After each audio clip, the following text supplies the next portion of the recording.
Bah Ouais. carrément. Carrément. Ouais, pas trop de choix. Ça dépend de qui on parle. Oui, Moi ça va nickel, toujours. ça dépend des vagues. Enfin, moi personnellement, je prends de plus en plus de plaisir, même si ce qu'on traverse à l'heure actuelle, ça pue du cul.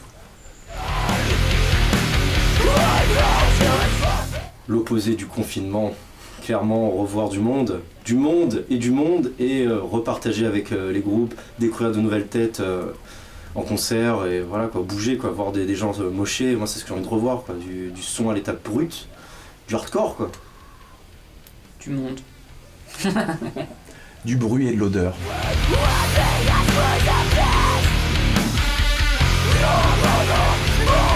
Bah pour moi il y a Exile, Dead End Tragedy, la BO de Camelot qui a été faite par Astier qui est plutôt pas mal réussi. Et puis j'ai écouté là dernièrement le dernier, enfin qui a déjà peu de temps, mais le dernier Strife of the Path qui est plutôt bien foutu quoi.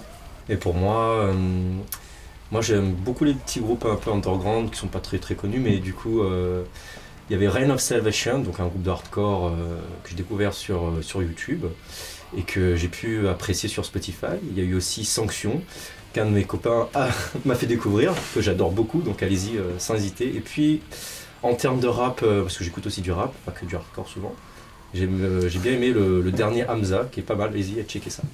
Pour ma part, End, grosse baffe dans ma gueule, merci parce que le confinement, ça a permis de le passer, je dirais, plus en mouvement. Le dernier Asie, Acacia Strain aussi, toujours terrible, ils arrivent à se renouveler, c'est pas forcément évident, encore moins en vue des périodes qu'on traverse. Pour ma part et pour la polémique, moi, Oh c'est non, pas ça. le dernier Code Orange où je trouve que ça m'a mis la baffe dans le son, dans le style. Tu veux que je te mette une baffe? Oui, bah, je vais bien prendre, mais de toute façon je suis risqué. Mais ensuite, ce que j'ai apprécié, ce que tu m'as fait découvrir Adrien, le Exile, là, les Néo-Zélandais, je trouve que c'est une grosse baffe. Et puis, sorti un peu, mais un peu relié, le dernier Ghost Main, où je trouve que c'est original et c'est pas quelque chose que j'écoutais avant. Et ouais, la bonne claque aussi. J'ai rien écouté de 2020. En même temps, il n'y a pas eu grand Il chose. n'y a pas eu de tube de l'été quoi. Non, genre, le Magic System s'est arrêté et tout. Fait chier quoi. Non, Tout très fou, nostalgique des anciens titres. Moi je suis vraiment sur le. J'écoute toujours des trucs toujours anciens. Et j'aime découvrir de nouvelles choses, mais malheureusement j'ai rien découvert cette année.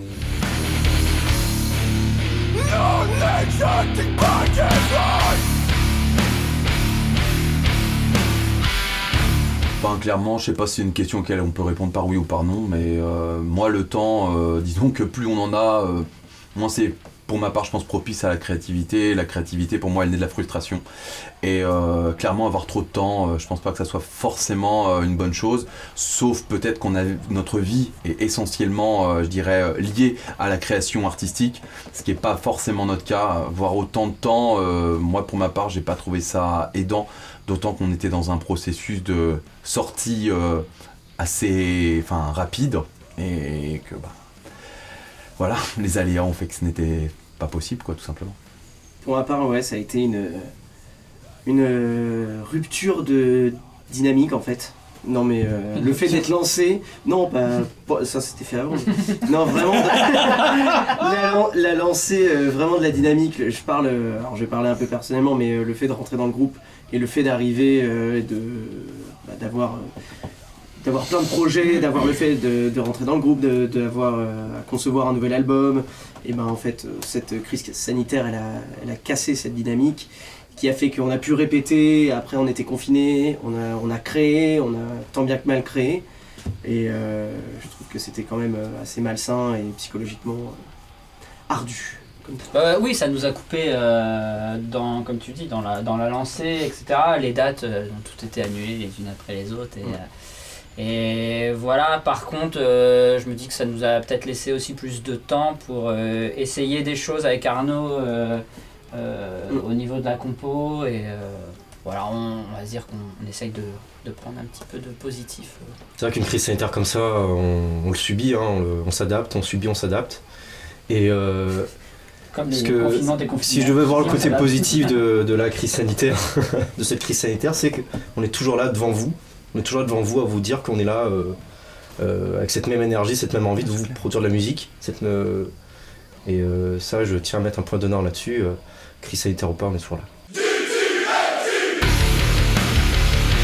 Ça paraît loin, mais ça paraît aussi comme l'objectif à accomplir, même si c'est le dernier concert qu'on a fait. Ouais, je suis prêt à le refaire demain, quoi. Donc c'est être dans les starting blocks et savoir pourquoi on fait toujours ça malgré la crise sanitaire, qu'on se voit toujours, qu'on répète encore, qu'on crée des choses. C'est pour l'énergie même de ce dernier concert. C'était peut-être pas le plus grand, c'était peut-être pas le meilleur du groupe, mais j'en ai un très bon souvenir et ouais, j'ai envie de me battre pour recommencer ça, quoi. Incroyable. En un mot. J'ai rien d'autre de plus à dire.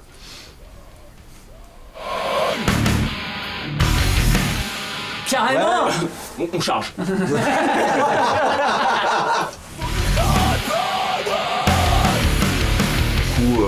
Jouer Entombed, ça sera plus possible parce que malheureusement leur chanteur a passé l'arme à gauche. Voilà.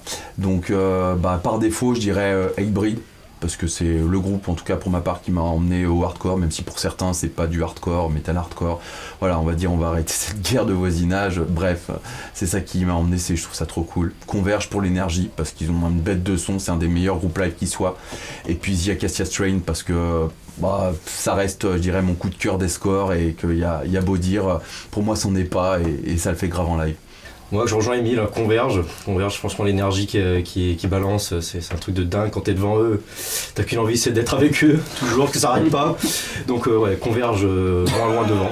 Hatebreed aussi, et Jesus Peace, je sais pas si vous connaissez, mais c'est du putain de lourd, les gars, allez-y. Et pour le kiff, hein, pourquoi pas Metallica un jour. Donc voilà pour ma part. En fait, on a déjà bossé avec lui et c'était pour moi vraiment quelque chose de... Enfin, c'était énorme. C'était avec Nidjet pour le dernier album. Et puis sinon, j'aimerais beaucoup bosser avec Christian Donaldson, qui est le guitariste de Cryptopsy. Avec Will Putney, tout ça c'est des gens aux manettes aussi. Et puis avec les groupes, je rejoins quoi, Hatebreed. Ça serait je pense quelque chose de vraiment cool. Et puis et des gens que j'aimerais bien rencontrer aussi, c'est Walls of Jericho. Je vais dire Archangel, parce que la claque, la clacasse, je même pas. Puis Code Orange, pour que parce que je veux riffer avec Reba Myers, quoi. Si c'est Code Je Orange, veux riffer avec. oui. Mais Ouais, si c'est tu Code veux. Orange, L'un ou l'autre. Et puis faire la première partie de Slipknot pour le rêve d'enfant, quoi. C'est beau. Démasqué. Démasqué. Ah bah non. Ah bah là, les grosses masques. En Power Ranger. Tu crois qu'on Ah peut oui. les colorier le masque et tout? Et oui, bien sûr, tu fais tout ce que tu veux. Voilà. Je vais rejoindre David sur Metallica, ça peut être cool. Gros groupe, personnellement pour moi également. Tout à fait, Kenny a fait un petit signe de tête en mode. Hors budget, ça voulait dire hors budget. C'était juste pour ça. Mais après, pour changer de style, moi je dirais bien Orelsan parce que c'est un gars qui est. Je trouve fort. Enfin, je sais pas ce que vous en pensez, vous les gars. Enfin, je l'ai vu 3-4 fois en concert déjà. Enfin, c'est pour rigoler. Et la cohésion du groupe, elle est vraiment énorme. Les icônes sont super forts. Je peux en rajouter d'autres, il y a Jamiroquai aussi qui est énorme, mais c'est pas le même trompe non plus. Mais je vais rester sur ceux-là. La gueule du concert. Le Beyond the Sticks et Jamiroquai. Avec Orelsan. King S. Oblivion. Walls. Walls. On a le hat-trick.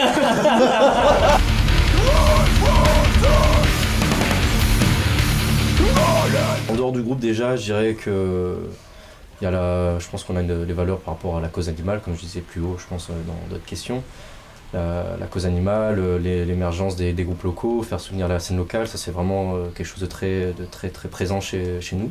Donc On veut vraiment mettre ça en avant. Et puis dans ce qui concerne les textes de l'album, je pense que ce sera plus notre chanteur qui vous en dira plus là-dessus, mais en tout cas ça rejoint un peu cette dystopie un peu du monde actuel. C'est plus une dystopie, on a les pieds dedans. On a les pieds dedans, je dirais ça.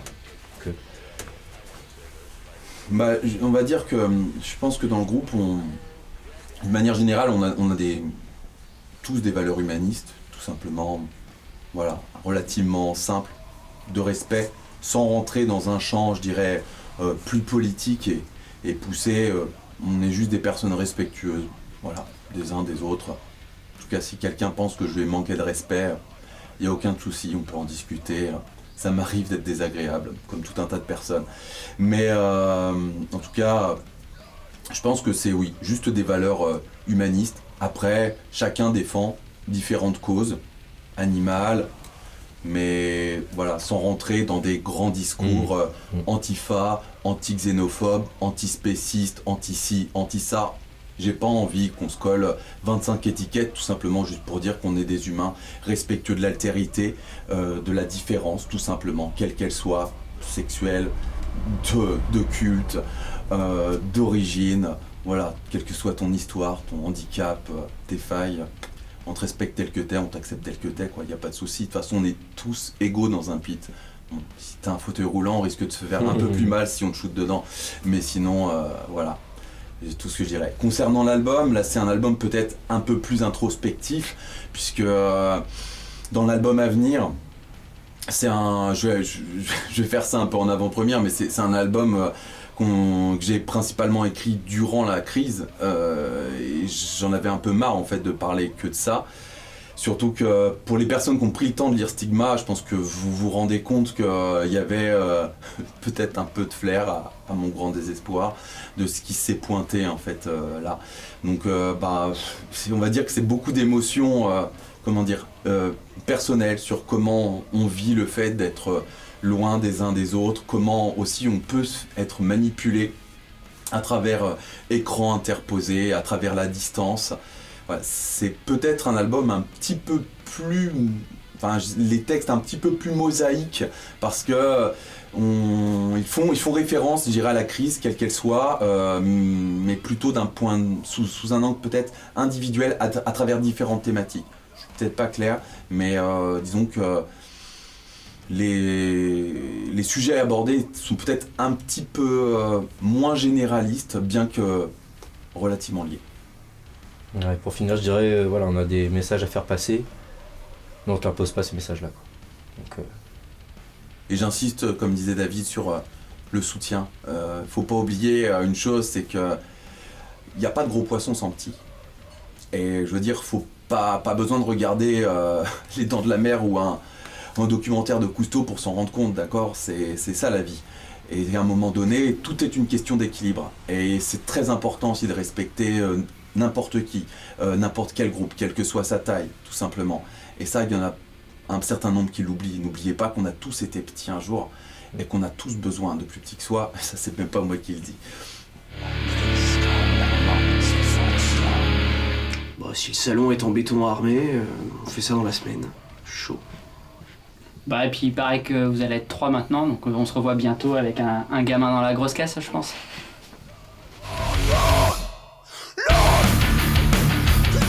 Ma mère se pose exactement la même question. Pour faire court, je vais te donner un secret sportif. Toujours avoir confiance en son slip. Moi, j'ai pas très confiance.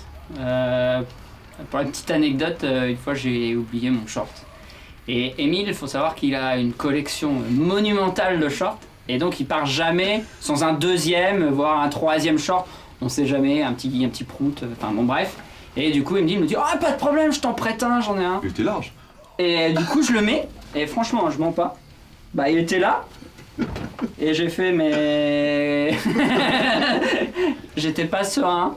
Alors j'étais derrière la batterie, et même derrière la batterie j'avais peur que ça sorte. Parce que moi j'ai pas les choses que utilise Émile pour tricher, pour pas que ça sorte, mais bon, ça c'est du off.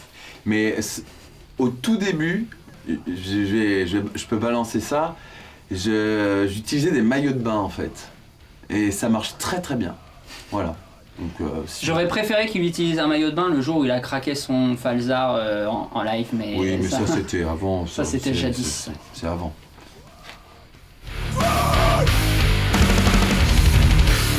Bah, si c'était Nirvana qui existait encore, bah Nirvana.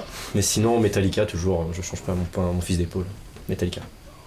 Moi, mon rêve, il a déjà été exaucé. C'est avec Terror. Pareil, hein. Que tout à l'heure, Code Orange, Slipknot. On a et dit Arcade singulier. Jungle. Mais je sais pas compter, moi. Mais c'est pas ça. Mais c'est pas. Bah, vas-y, Slipknot, oui, la première partie, masquée. Ça, c'est sûr. Je pense. Metallica, comme d'habitude.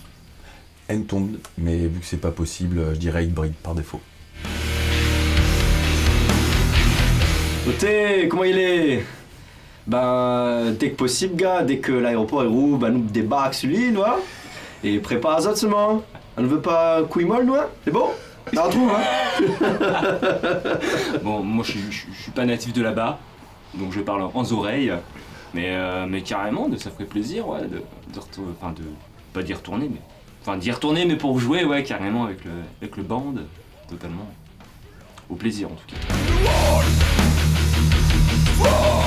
Eh ben, normalement, 3e trimestre 2020, puis 1er trimestre 2021, puis 3e trimestre 2021, puis... Non, franchement, on espère très sincèrement le sortir avec le label. Ça a été retravaillé pour le sortir pour le 1er trimestre 2022.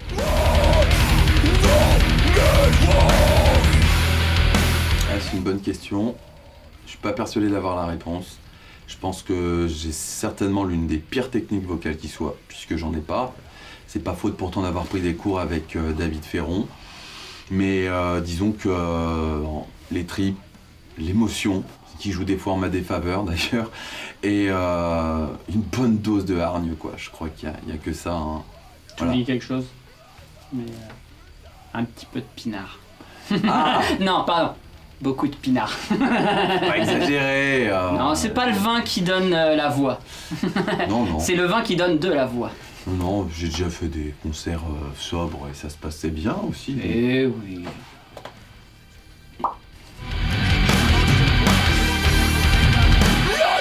Alors, en fait, je vais t'expliquer. Ça fait depuis mars 2020 que tous les soirs, je fais des rituels dans ma cave pour espérer pouvoir t'annoncer une date qui ne soit pas annulée. Mais c'est pas encore le cas, donc je dois pas bien faire mes rituels, donc bientôt je t'en annonce une, bientôt. Ah!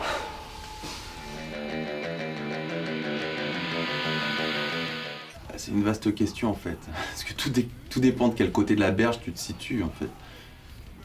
Moi j'ai pas la prétention de vouloir vous emmener au pays des morts, et j'ai pas non plus la prétention de vouloir vous en ramener.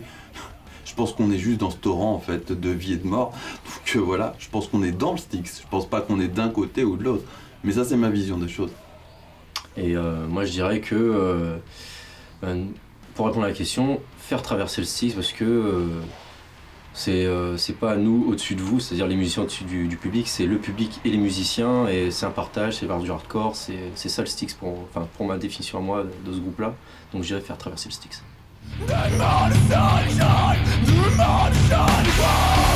Pour ma part, en tant que spectateur, moi j'ai pris ma branlée sur Jesus Peace, truc de ouf. Et en tant qu'artiste, c'était au Ripfest 2018 où j'ai pu me produire avec Beyond the Six. C'était le feu les gars, merci encore.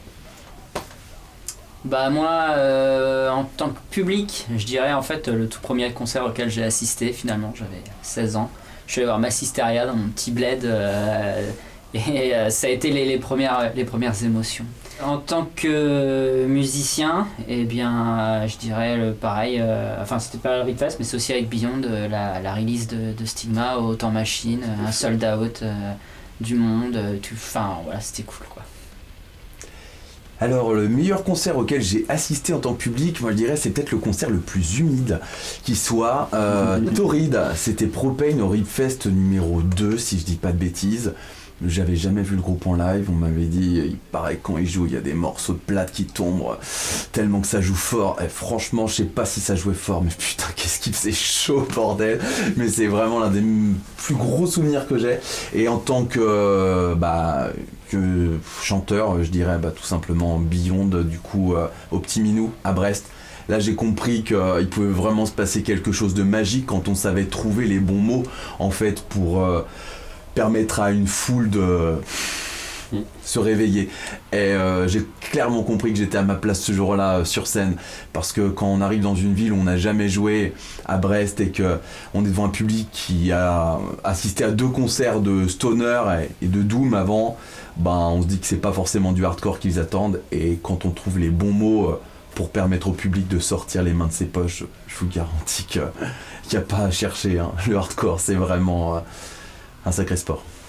Je te confirme, Propane, ça jouait fort. Sur le plateau, j'ai mis le dBm, on était à 110, 112. À ce moment-là, j'étais dehors, oui, effectivement, ça jouait fort. Je confirme, ça jouait fort.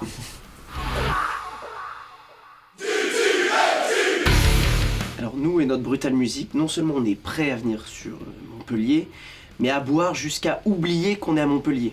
C'est le but. Moi, c'est en tout cas l'objectif que je me suis fixé. Donc oui.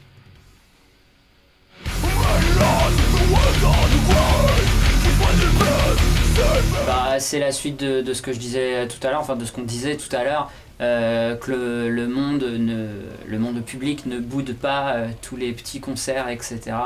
Voilà ce que je changerais, c'est-à-dire qu'il n'y a pas que les gros événements, il y a aussi plein de choses qui se passaient et qui se passeront partout.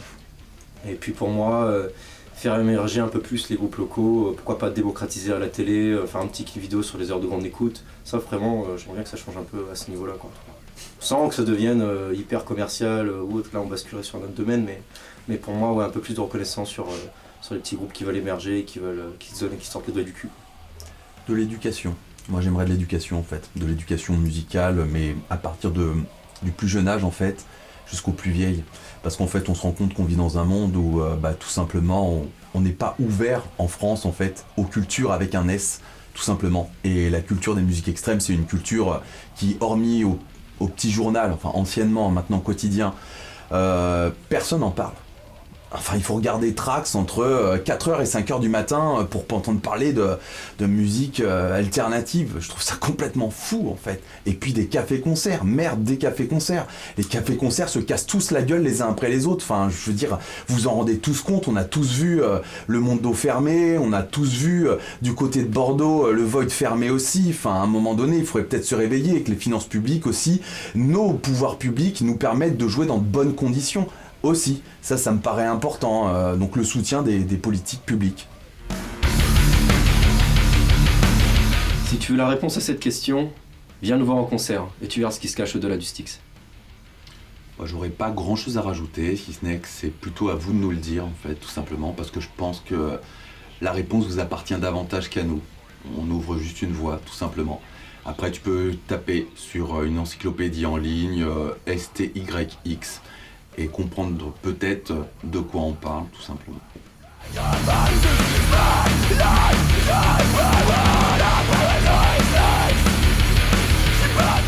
Je pense pas que ça soit notre façon de penser la musique qu'il faudrait changer. Je pense pour ma part que c'est notre façon de penser notre rapport au monde, notre rapport à la consommation, notre rapport à la production en fait. C'est juste une manière de repenser nos rapports dominant-dominé. Voilà, je suis désolé de faire mon prolétaire militant ici, mais voilà, c'est ni plus ni moins qu'une façon de repenser la lutte des classes qu'il faudrait, à mon sens, penser. Parce qu'on est en train de nous diviser pour mieux régner. Ça, c'est ce que j'en pense. Pour moi, je suis un peu dans le même état d'esprit. Le côté dominant-dominé, je le verrais aussi dans le monde de la culture.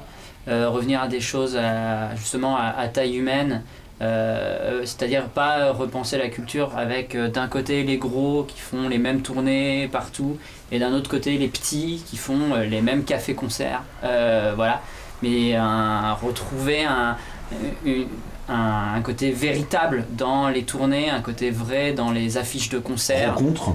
Voilà, c'est exactement ça, quoi. Voilà comment je pourrais essayer, dans une utopie, d'imaginer un changement de la culture, accessible à tous dans tous les sens. Carrément. Et puis pour moi, c'est vrai que cette crise sanitaire a fait que nous avons dû, encore une fois je vais le redire, nous adapter, c'était une transition. Mais pour moi, il y a des recettes qu'il ne faut pas changer. Je parle en termes de musique underground. Et, moi je pense qu'il faut garder ce format-là en tout cas pour notre musique à nous. Et je rejoins mes compères aussi au niveau de cette hiérarchie des gros groupes et des petits groupes. Il faut plus un équilibre là-dessus et si on devait changer quelque chose, ce serait ça, ouais, carrément. Voilà.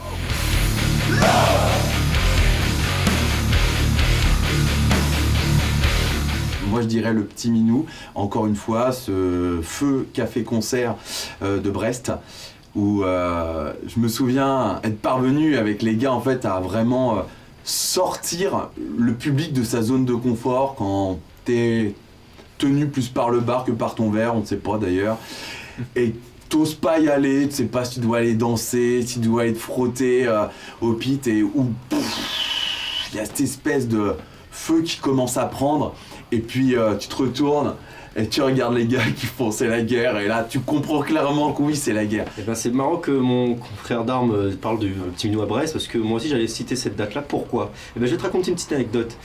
Ce soir-là, j'avais pété une corde de guitare, c'était vers la fin du set. Je sais pas, avec l'énergie qu'il y avait, j'ai su retrouver mes esprits à ce moment-là et changer ma guitare au bon moment. Et ça a gardé quand même cette énergie-là qu'on avait donnée avec le public. C'est passé limite presque inaperçu, je pense. Mais tu vois, même. Je savais même pas. Aperçu. Donc pour dire que oui, c'était vraiment, vraiment intense ce soir-là. On joue en drop de Ré pour l'accordage.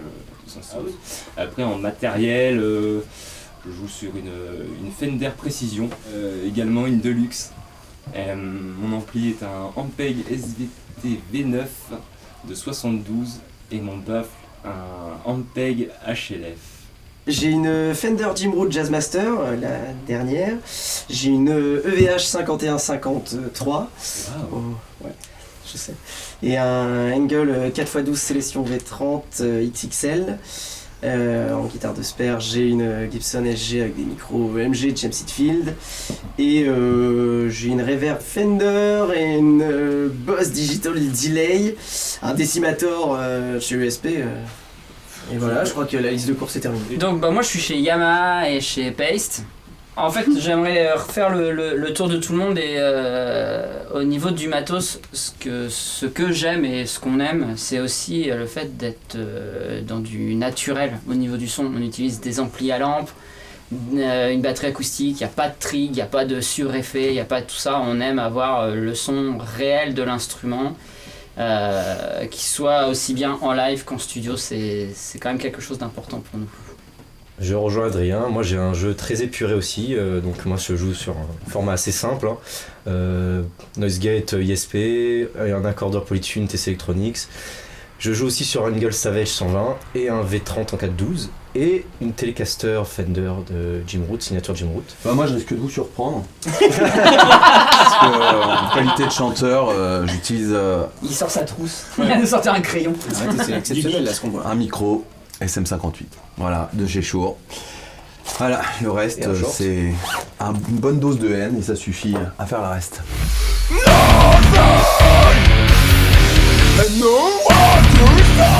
Pour moi, dès que je suis entré dans le groupe, c'est devenu sérieux, mais ce sera mon premier live avec Beyond the Sticks, donc au Bouzard de Fès le 31 août 2013. Moi je dirais, je te rejoins David en fait sur le fait qu'on a, en toute humilité, toujours essayé de faire ça sérieusement, enfin en tout cas en se respectant et en respectant le public.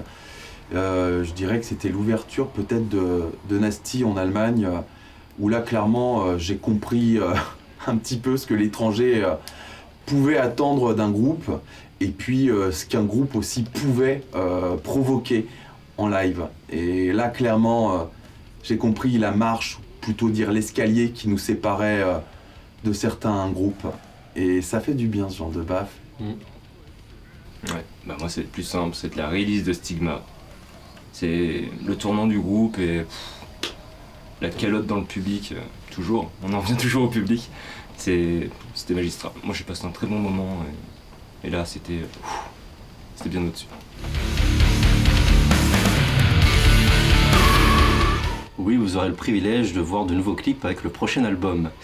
Et d'ailleurs, cet album-là, on veut qu'on ait un impact sonore assez puissant. Ce qu'on veut avec ces nouveaux clips vidéo-là, c'est qu'il y ait un impact visuel hyper intéressant aussi. Donc on fera le nécessaire avec les réalisateurs pour vraiment révéler le potentiel des morceaux, que ce soit visuellement autant que acoustiquement. Voilà. Eh bien, je dirais des thématiques relativement liées à celles déjà abordées dans Stigma, tout simplement. Beaucoup plus présentes, du coup, du fait de ce qui se passe à l'heure actuelle sur notre chère planète Terre. Voilà, tout simplement. Donc, difficile d'en dire beaucoup plus, si ce n'est que c'est pas joyeux, tout ça. Donc depuis l'album précédent, c'est un confrère belge qui s'appelle Amo. Enfin, en fait, je dis belge, c'est juste parce qu'il vit à Bruxelles, mais en fait, il est français. Mais voilà, donc c'est un plaisir de travailler avec lui, du coup, depuis le dernier album. Je n'en dis pas plus pour la suite. Par le passé, on a travaillé aussi avec Guilain le Vilain, voilà, qui a effectué l'artwork de nos premiers EP et puis de notre premier album également. Sinon, occasionnellement, ça m'arrive de faire de la manipulation, on va dire graphique, mais je dessine pas. Voilà, c'est tout ce que je peux dire.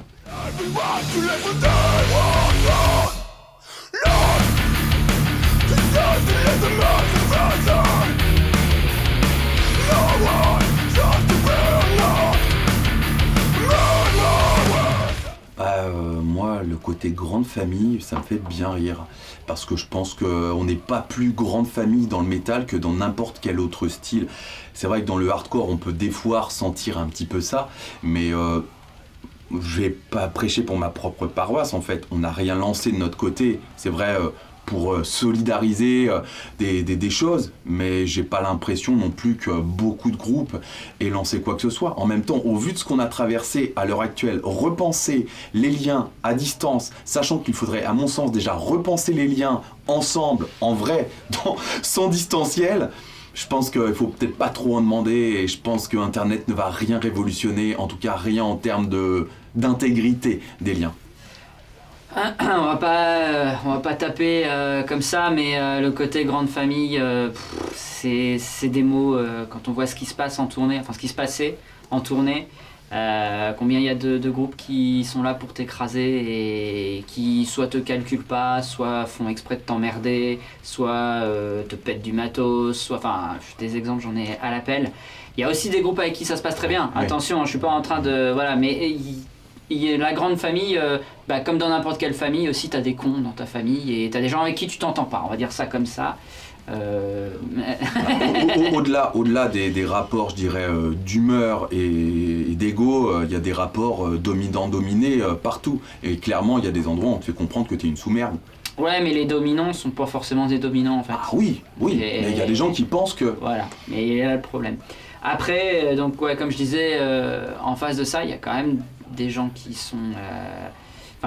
qui espèrent et qui ont envie de cette famille ou de respect entre les gens. Et puis pendant le confinement, oui, comme tu disais, il n'y a pas eu un grand élan de la part de groupes, etc. Mais il y a aussi quand même des gens qui ont essayé, qui se sont battus. Il y a des gens qui ont essayé d'organiser, qui voulaient nous faire jouer, qui ont mis beaucoup de choses en place, qui ont rencontré des élus, des machins et tout ça. Bon, finalement, ça s'est pas fait. Il y a aussi des assos, des collectifs qui ont essayé de monter des protocoles pour rencontrer la préfecture. Je pense à la Fracama, etc., qui a initié des choses. Donc, je me dis que ça ne peut que aller dans le bon sens vis-à-vis de ces gens-là, mais il n'y aurait pas eu la crise sanitaire, ces gens-là, ils l'auraient fait quand même. Donc, je ne suis pas sûr que la crise sanitaire soit... je pense que c'est un révélateur en fait, la crise sanitaire. Ça exacerbe, je dirais, juste en fait ce qui existait déjà avant. Moi, c'est mon point de vue. Oui, il suffit de regarder les faits divers, j'en dis pas plus. Suivez mon regard. Et moi, après les gars, ils nous ont tout dit, franchement, moi je dirais qu'il y en a effectivement qui se sont battus. Crise sanitaire ou pas, ils ont essayé de tant bien que mal de nous faire jouer, mais malheureusement, je vois que le Covid a été plus fort et les soutiens politiques ont été encore plus forts. Donc moi je soutiens, je confirme ce que disaient les gars, une grande famille, je la cherche encore un peu quoi. Mais en tout cas il y en a qui essaient. Ouais. Mais en tout cas voilà quoi, big up à ceux qui en tout cas qui essaient de se battre pour faire vivre la scène locale et moi je soutiendrai toujours ces gens-là. Ça va t'étonner mais on joue en drop de Ré, donc pour les néophytes. Si tu sais pas ce que c'est un néophyte, donc c'est les nouvelles personnes qui viennent commencer la guitare dans le metal hardcore, c'est le drop de Ré, donc drop D. Et si tu veux checker les tablatures, tu n'hésites pas à aller sur la page du groupe Beyond the Six sur Facebook. Tu nous envoies un petit message privé et puis on te donnera ça avec grand plaisir. Donc voilà.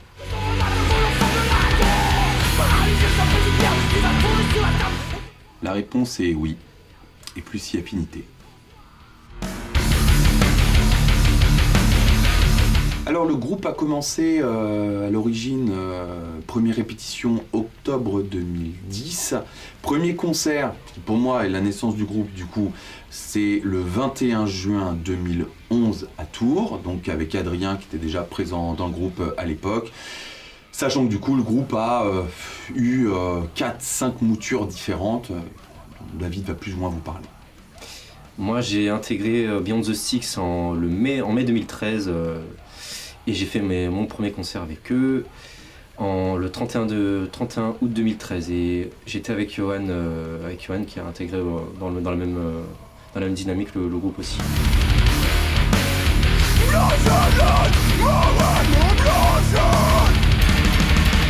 Disons que c'est toujours difficile de parler de la musique lorsqu'on a le nez dedans en fait. Même si c'est un album qui a été écrit au final sur presque 3 ans et demi avec différentes personnes.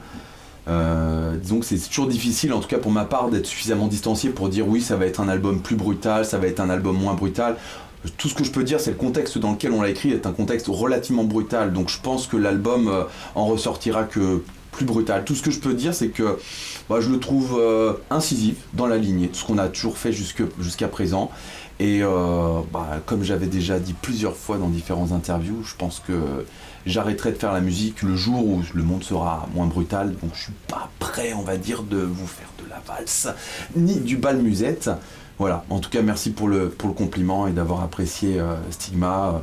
Mais je pense que la suite s'annonce pas du tout émoussée, bien incisif à soi. Merci pour le compliment. Alors je dirais que Stigma, pour moi, de mon point de vue, c'était, je pense, la transition avec ce qu'on faisait auparavant. Ça a posé un peu les bases, mais moi je reste toujours... je peux pas dire que ça va être mieux ou pas, parce que ce serait un peu prétentieux de dire ouais ça va être mieux, t'inquiète pas. Non, je dirais qu'on reste authentique dans notre musique et on fait avec nos tripes quoi. Et je dirais un album qui restera viscéral, peut-être un peu plus réfléchi, un peu plus mûr sur ce qu'on faisait avant, mais en tout cas authentique. On joue pas de rôle dans ce qu'on a fait, donc préparez-vous quoi. Peut-être plus cru, peut-être un peu plus cru dans le sens moins, je sais pas comment dire, peut-être un petit peu moins pailleté, je sais pas. Ouais, on peut dire ça quoi. Peut-être un peu plus mental, peut-être, je sais pas. Ça dépendra de l'auditeur, ça c'est subjectif. Tes cloisons nous le diront pour nous.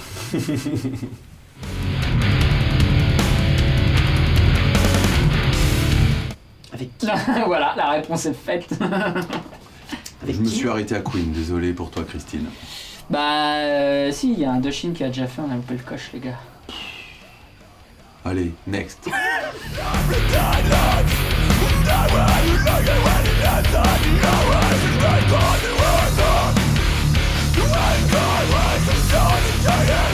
Alors sans tomber dans le complotisme, pour moi le gouvernement ne cherche pas à tuer la culture, il ne sait juste pas comment la gérer et il en a peur. Alors par rapport au cinéma et à la musique underground, moi ce que je vais dire c'est que... Alors là où je vais différer un peu, même si je suis d'accord avec toi, c'est que c'est pas la crise sanitaire qui a fait que le gouvernement tue à petit feu la culture, c'était déjà le cas avant. Pour les groupes underground, c'est-à-dire des conditions de jeu de plus en plus pourries, hein, on va pas se le cacher, avec des horaires de plus en plus inacceptables, c'est-à-dire commencer des concerts à 17h, pour les terminer à 22h, pour le bruit, des notions de... Tout ça au même titre que les cinémas avec la production, l'accès à des petits films indépendants, beaucoup mieux que les gros blockbusters qui est aujourd'hui bloqué. Donc pour moi c'est en parallèle et en fait la crise sanitaire ça a été juste la dernière manière d'enfoncer le clou à ce niveau-là, quoi. Mais oui, moi je pense que ça tue de plus en plus la culture. Moi, je pense que le gouvernement fait des choix, tout simplement. Que la culture, c'est le meilleur contre-pouvoir qu'il soit. Pourquoi soutenir un contre-pouvoir? Voilà, je vous laisserai répondre à cette question. Alors clairement, c'était à Montpellier, notre première tournée, avec Brain Fuel. Donc, deux jeunes qui débarquent de nulle part, couvrent la scène et ils ont ouvert le pit. ils ont clairement tout cassé, quoi. C'était trop bien. Une grosse claque. Et concert dont Emile a parlé tout à l'heure. En Allemagne aussi, il y avait World of Concrete, qui était... j'avais jamais vu ça. C'est gros zones, j'en ai acheté l'album et je l'ai bouffé dans la bagnole comme un fou, c'était trop bon, quoi. En groupes locaux, plutôt nationaux, émergents, j'avais pensé à Brain Fuel aussi, comme disait Johan. Je vais dire du coup Pyre Cult, cette espèce de blacknet hardcore parisien, genre de mandale que tu prends sur un ring, t'es KO, quoi. C'est du MMA, quoi. Il n'y a pas de concession. Nos amis confrères de Presumption qui font du doom et qui ont un cœur à peu près aussi gros que leur musique est lourde, c'est vraiment des gars géniaux. Vraiment, allez y jeter un œil.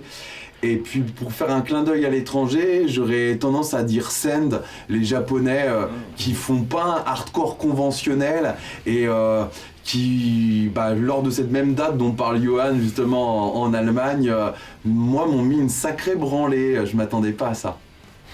Et pour ma part, il y en a eu plein, hein, mais au top du 1 au niveau artistique, je dirais Pyre Cult, c'était la branlasse de fou. En plus, je suis arrivé vers la fin, mais ça a suffi pour me faire court-circuiter le cerveau comme un mocheur en manque, tu vois. Et Brain Fuel, des super découvertes dans nos débuts avec Yo quand on est arrivé dans Beyond the Sticks. Epilepsy, que j'ai découvert sur le tard aussi, super affinité avec ces gars-là. Après, amicalement, je dirais Pied-Bouche avec Dave dans ce groupe-là, que j'ai bien kiffé aussi partager la scène. Et Presumption aussi, putain les gars, on vous kiffe.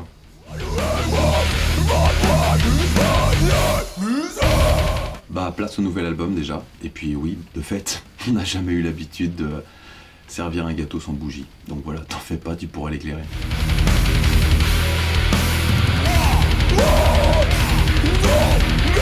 Moi, je suis un grand fan de vinyle, j'écoute pas mal de musique.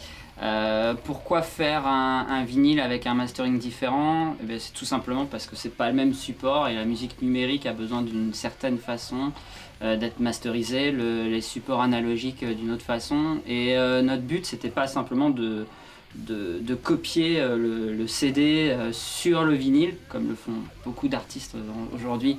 Je parle pas forcément dans le métal, mais hors métal, le vinyle revenant à la charge. Il y a plein d'artistes qui se disent « Oh putain, un vinyle c'est trop bien et tout, vas-y ». Hop, les grosses maisons de disques elles font du copier-coller et basta. Du coup tu mets le vinyle et c'est un son tout pourri. Donc nous c'était important de proposer un mastering vinyle bien particulier qui a été travaillé avec Nick Jet à l'époque. Et puis pour le prochain album, alors ça sera pas Nick Jet, ça sera un autre producteur qu'on vous annoncera très bientôt. Ça sera la même, il y aura un mastering pour le CD, un mastering pour le streaming et un mastering pour le vinyle. Parce que oui, il y aura des vinyles.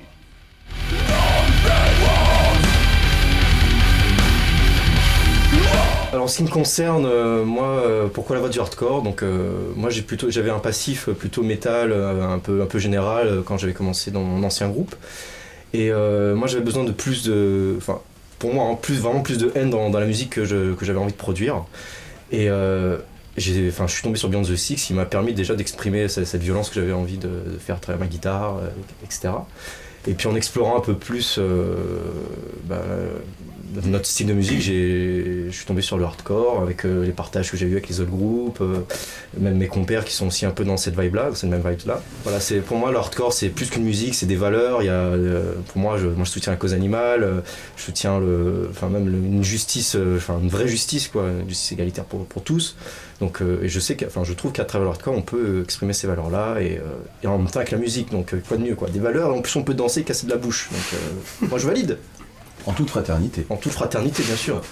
Authenticité, intégrité, ça c'est vraiment deux valeurs qui me sont chères. J'ai compris quelque chose, c'est que dans le hardcore finalement on t'accepte pour ce que tu es, on ne te demande pas d'être quelqu'un d'autre en fait. C'est ça que je trouve fort dans cette... comment dire, dans ce groupuscule musical si on peut dire. Et puis la proximité avec le public, les racines qui viennent du rock'n'roll quoi, c'est dansant.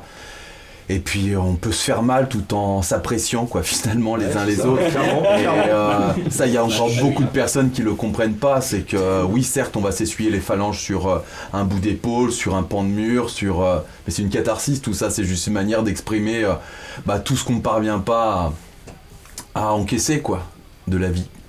Et franchement pour moi c'est la plus belle rencontre qui ait pu avoir lieu dans ma vie.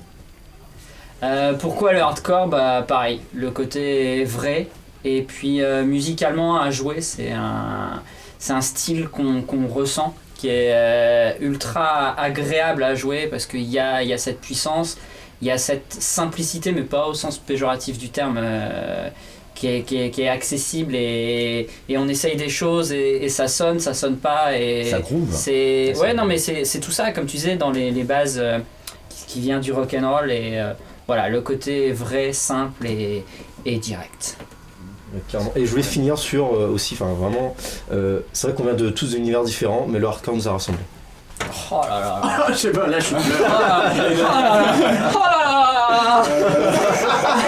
C'est pas Attends un petit peu. Ah non, juste un petit peu. Je vais lui mettre, mais prends quand même.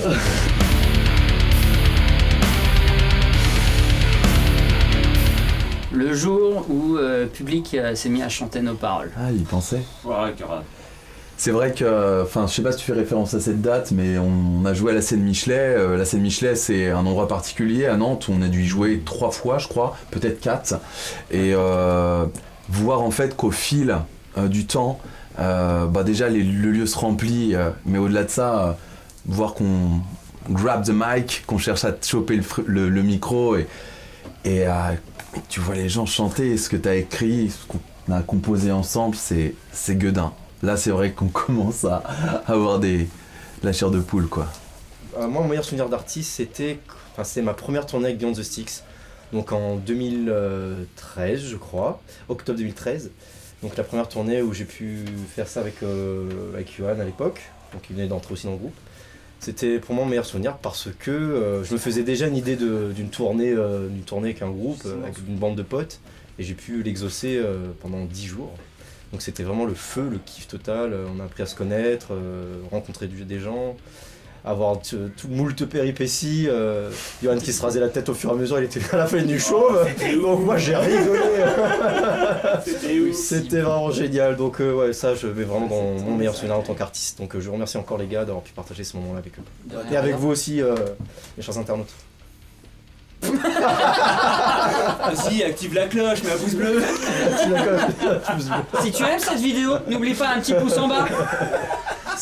J'ai un souvenir du premier accord au Sunset au Mans, parce que c'était le premier concert. Et quand ça fait 3-4 mois où t'as bossé dessus, et tu dis bon là ça y est, mais en fait t'as pas envie d'y aller, mais en même temps t'as envie de rigoler, t'as envie de pisser, t'as envie de vomir, et puis tu te dis bon T'avais pas envie d'y aller. Non, il y avait un mélange d'émotions à ce moment-là qui est arrivé, et au moment tu lances le premier accord, et franchement tu balances le truc et ça part, et ça j'ai eu que trop peu le temps avec cette crise sanitaire de le connaître, et donc mais le souvenir il est toujours là, donc j'ai envie de suivre. Il y en a beaucoup trop, mais ça va être global, ça va être le public à chaque fois, ça a toujours été ouf. J'ai fait référence tout à l'heure avec les gars d'un concert, c'était à Dijon. Ah oui, les mecs couraient carrément sur le plafond de la cave. C'est clair. C'était la montée, et les mecs ils se prenaient d'un côté, ils se faisaient courir, partir de l'autre et tout, c'était complètement fou. Mais des gens qui courent sur les murs, il y en a beaucoup dans le hardcore, c'est bizarre. C'est louche. Petit côté Spider-Man. Ouais, petit côté Spider-Man dans le hardcore. C'est que je suis louche.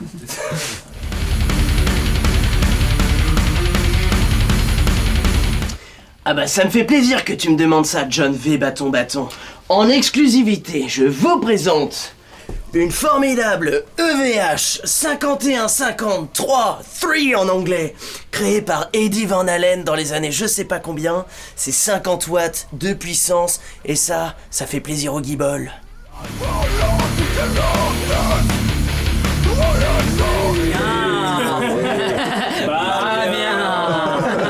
Pas bien.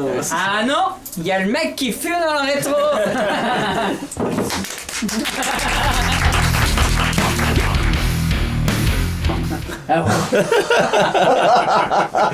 On fait marrer la caméra quoi.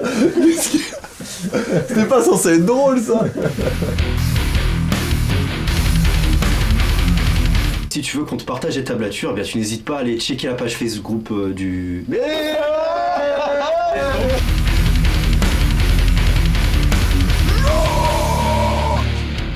Attends, je peux pas dire de conneries.